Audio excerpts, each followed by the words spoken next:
Começando mais um Energy Channel, hoje nós temos aqui o Eustáquio, nosso amigo, que já vai lá no estúdio do Energy Channel, e hoje online aqui recebendo o Cláudio Abreu. Bom, sejam bem-vindos, começando aqui pelo Cláudio. Tudo bem, Cláudio?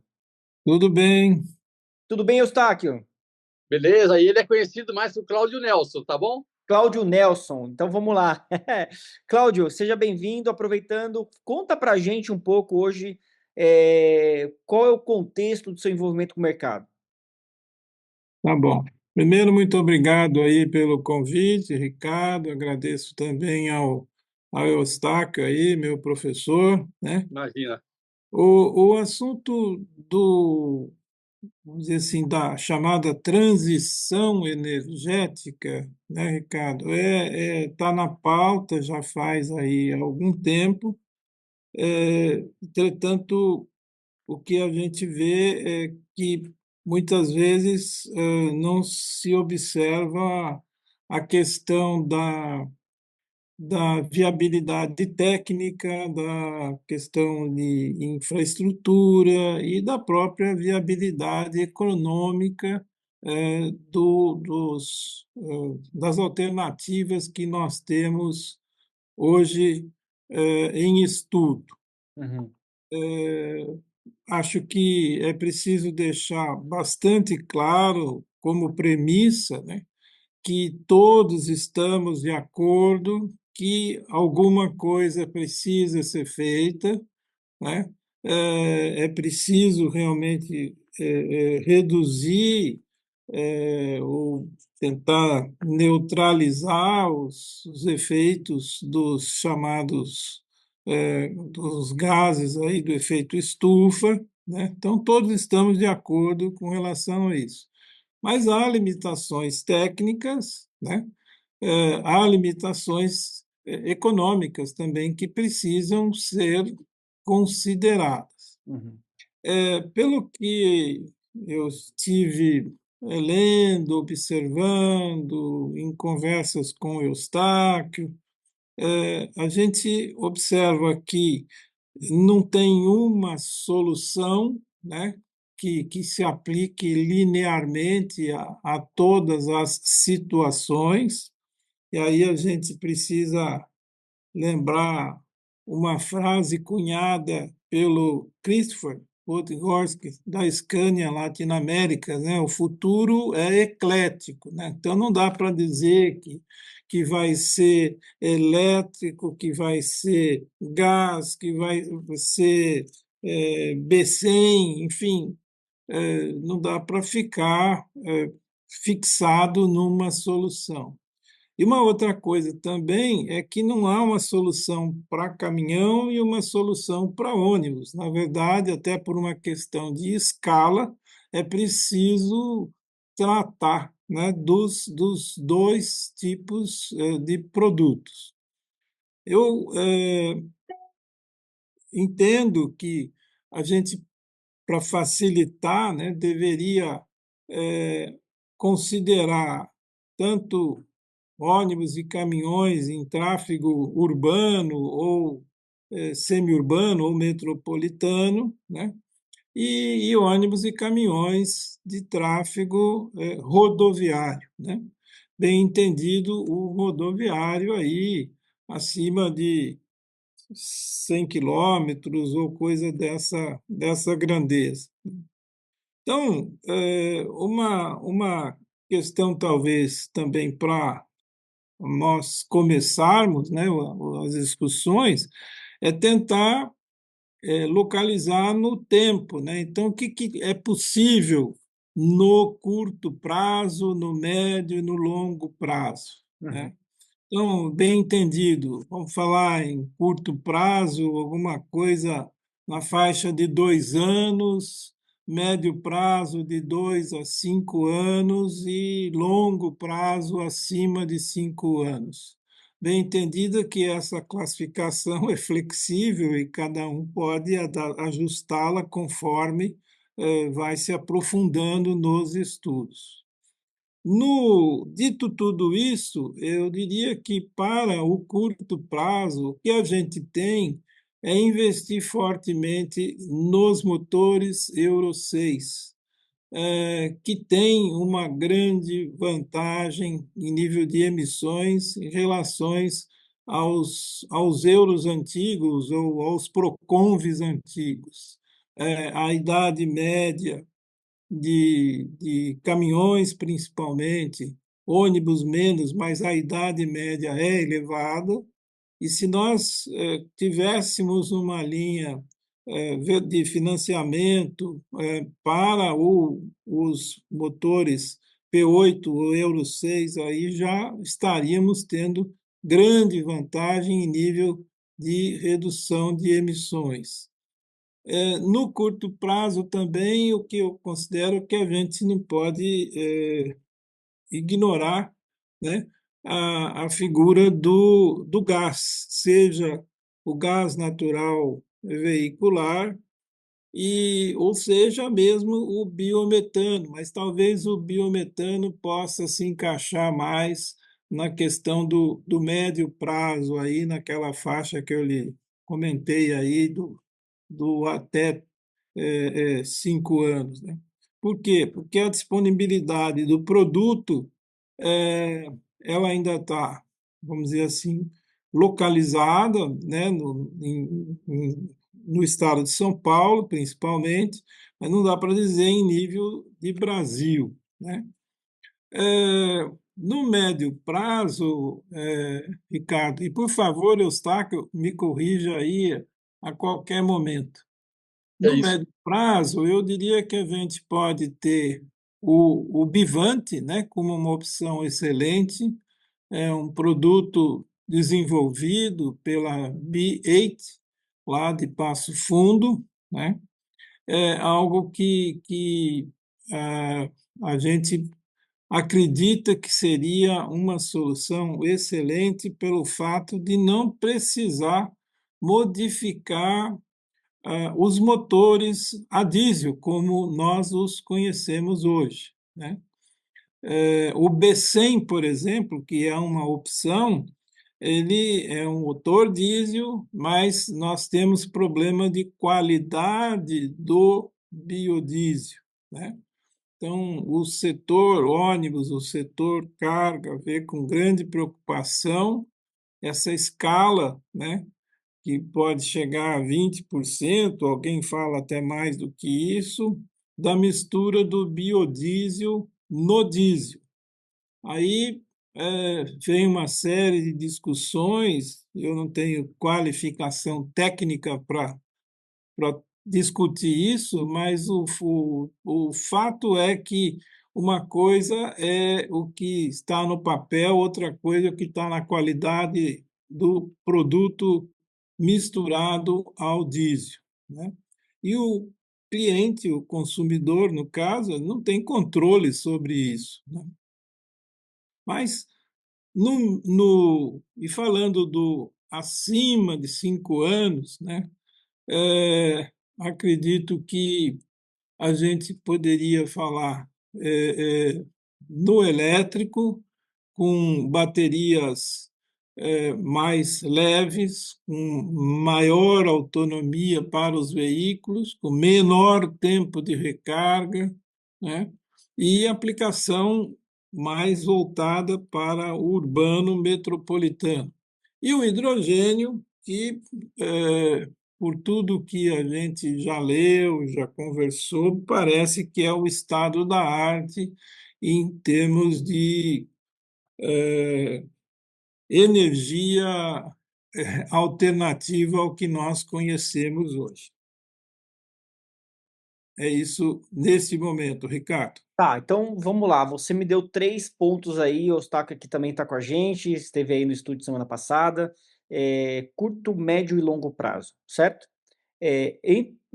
Diferente da corrida do curto, médio e longo prazo, eu identifico nessa sua explicação que políticas para financiamento e troca contínua desses, principalmente caminhões mais velhos, seria um ponto-chave na descarbonização. Por quê? Sim. Né? Você deu alguns exemplos de tecnologia e combinações Eu também acredito nisso. Eu não acredito que todo mundo vai acordar amanhã e eletrificar a frota ou vai sair de uma tecnologia muito ultrapassada, caminhões com 30, 40 anos de circulação, por uma tecnologia super moderna. Não vai acontecer isso. Mas vai acontecer estágios no meio do caminho. Então, a pergunta que eu te faço é: esse caminho ele não contempla também o que tá por vir, né? Então, por exemplo, assim, hoje a gente tem uma tecnologia X limitada a tantos quilômetros, a potência tal para caminhões ou para ônibus ou para carros. Mas essa combinação ela não vai funcionar. Ah, vamos usar o biodiesel, vamos usar isso, vamos trocar o motor, vamos trocar o caminhão, se não tiver um incentivo governamental que faça aquele dono do caminhão ou ter uma vantagem nessa troca, né? E essa vantagem tem que ser absorvida pelo governo, pelas fabricantes, e ter um triângulo ali que chegue no consumidor, no motorista do caminhão, para ser vantajoso ali.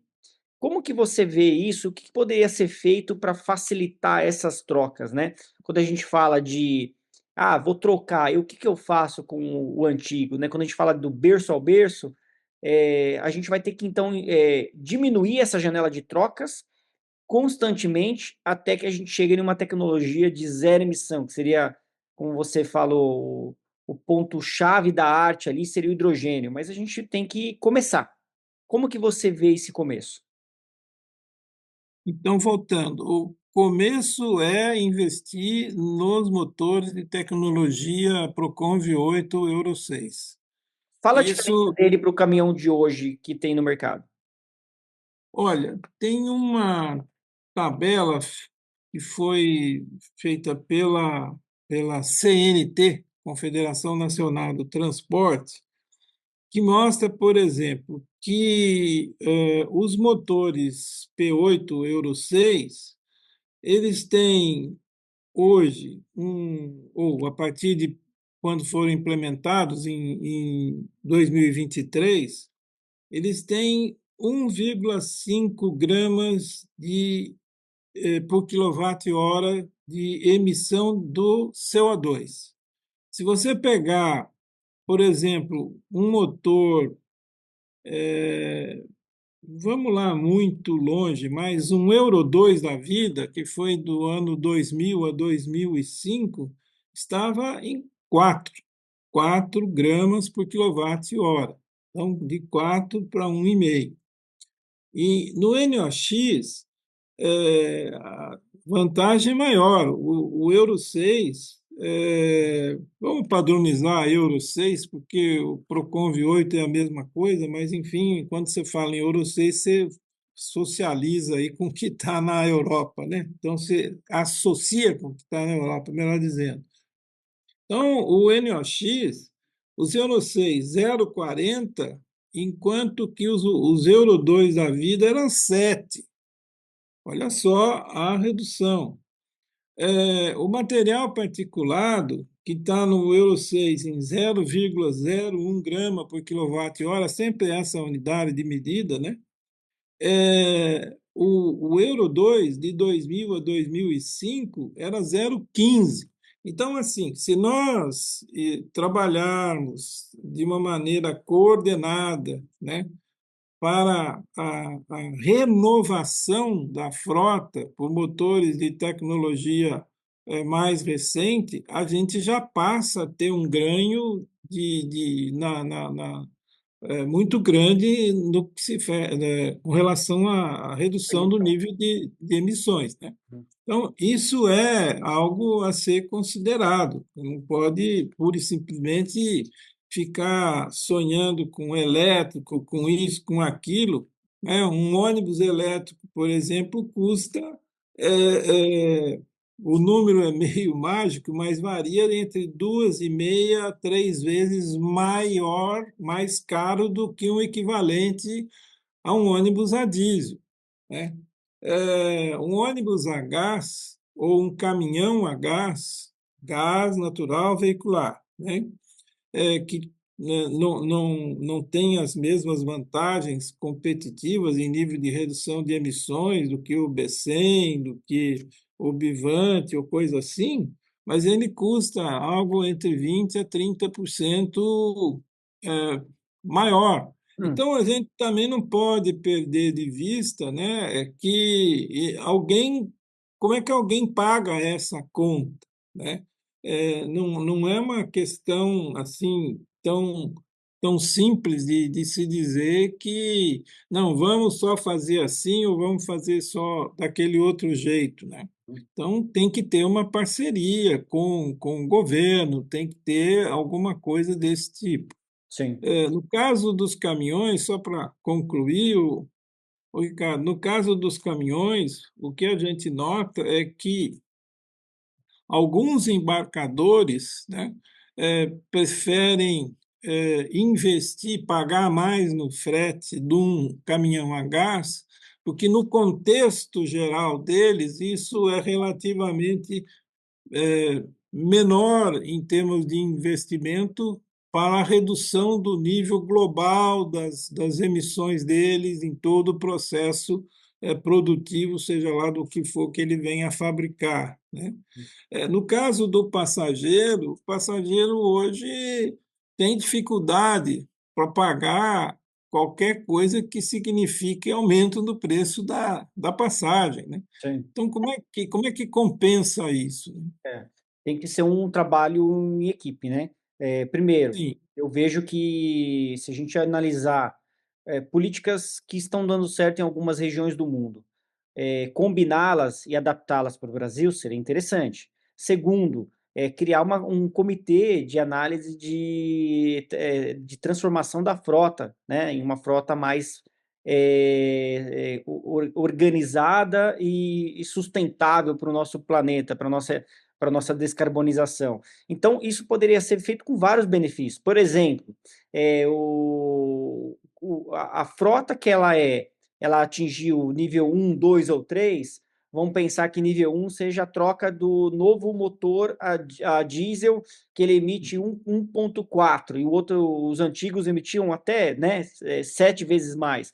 Então vamos pensar que se a gente trocar esse nível um, você tem um valor de pedágio diferenciado, você tem um valor disso ou daquilo diferenciado, você tem incentivo para a troca da frota, né? Então tudo cai em política pública, né? Como eu vou sim, apoiar essa transformação? Não vai simplesmente amanhã a pessoa acordar e falar: nossa, eu preciso fazer por minha conta em risco essa troca de caminhão, porque eu vou ajudar o planeta. Eu acho que todo mundo quer fazer isso, mas às vezes você não pode, né? A gente está falando de um veículo que tem que trabalhar anos para se pagar ali quando o caminhoneiro compra ou quando uma empresa compra. Então, eu acho que tem estágios que poderiam ser incentivados e montar um comitê convidando políticos para falar: olha isso aqui que interessante. E se a gente fizer assim, ó, o nível 3 a gente está falando de um corredor, quando a gente conversou lá no estúdio com o Eustáquio, um corredor que poderia ser de experimental de hidrogênio de São Paulo e Rio de Janeiro, né, para X empresas participarem, onde o governo vai entrar com implementação ali dos postos, um lá e um cá, e começar. Então você pode ter níveis diferentes e níveis diferentes de aceitação, de desconto, de validação em pedágio, de validação em PVA, emplacamento, enfim.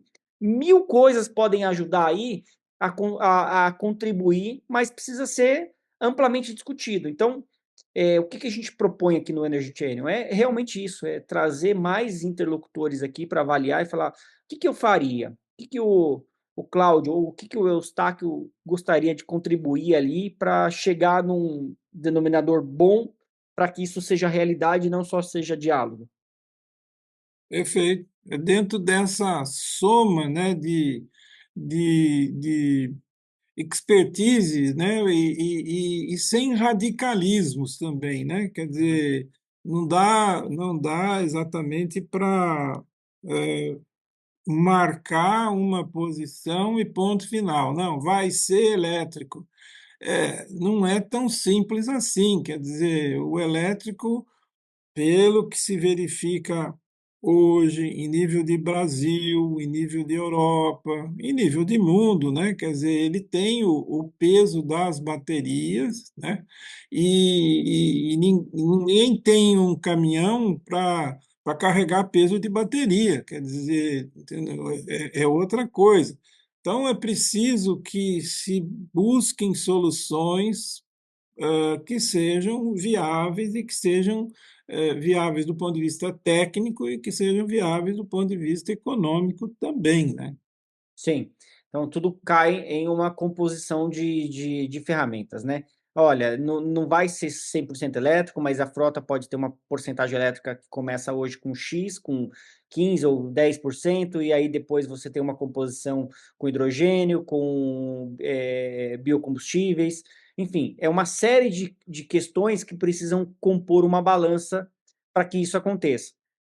Mas volto, né? Volto a fazer um convite aqui para a gente ampliar esse nível de discussão, chegar a Sim, isso no governo e que a gente consiga ter uma voz ali para falar, olha aqui os especialistas falando, olha o que pode ser feito, né? E por que a gente não faz isso por estágios? Por exemplo, né? Vamos pensar em caminhões que são focados ali na exportação. Hoje não, mas daqui a pouco será que não vai ser competitivo para você mandar algum produto para a Europa, a rastreabilidade completa desse produto, do ponto A ao ponto B até chegar no porto, como que esse produto foi transportado.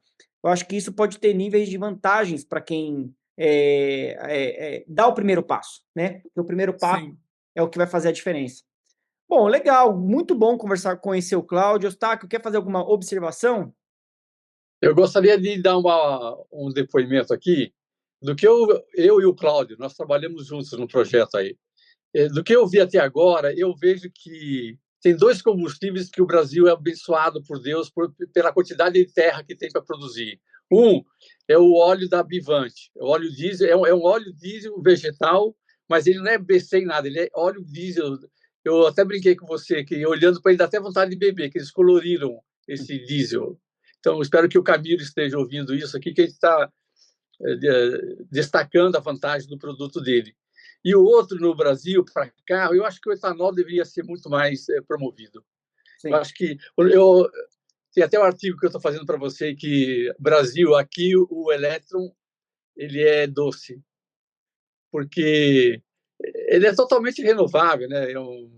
Então, se a China promove o carro elétrico, é porque ela pode promover e dar vantagem para o carro elétrico. Mas no Brasil nós temos o etanol como combustível desde os anos 70 aí, como uma alternativa à gasolina. Então, eu acho que o Bivante e o etanol são dois produtos brasileiros que deveriam ser promovidos. Então eu vou fazer Sei que uma o Cláudio provocação, eu vou fazer uma provocação aqui para a gente fazer o seguinte, ampliar esse debate, trazendo especialistas de etanol, representantes do governo, especialistas em hidrogênio, e para a gente trazer um ponto de defesa para cada uma das oportunidades que a gente tem aqui. está claro. Eu só acrescentaria, pegando o gancho do Eustáquio, Ricardo, é, que vale muito a pena conversar com a Bosch, que está desenvolvendo o Dieselflex, que poderá ser uma grande saída também. Ele usa etanol e diesel, num motor diesel, como existe o gasolina e o etanol. Uhum. Então, fato é que o motor a diesel é muito, ele e comprovadamente ele é muito bom, muito resistente em termos de vida útil, etc, etc. Então, Vale acho a que pena. colocar a Bosch nisso é muito interessante. A Cummins também está fazendo muitos estudos, a MWM também muitos estudos, e assim, pessoas com cabeça aberta, né? E, claro, tem que trabalhar com o que tem, mas com os olhos postos no que existe por aí. Só não pode perder de vista uma coisa chamada escala, para que aquilo se viabilize economicamente. Com certeza.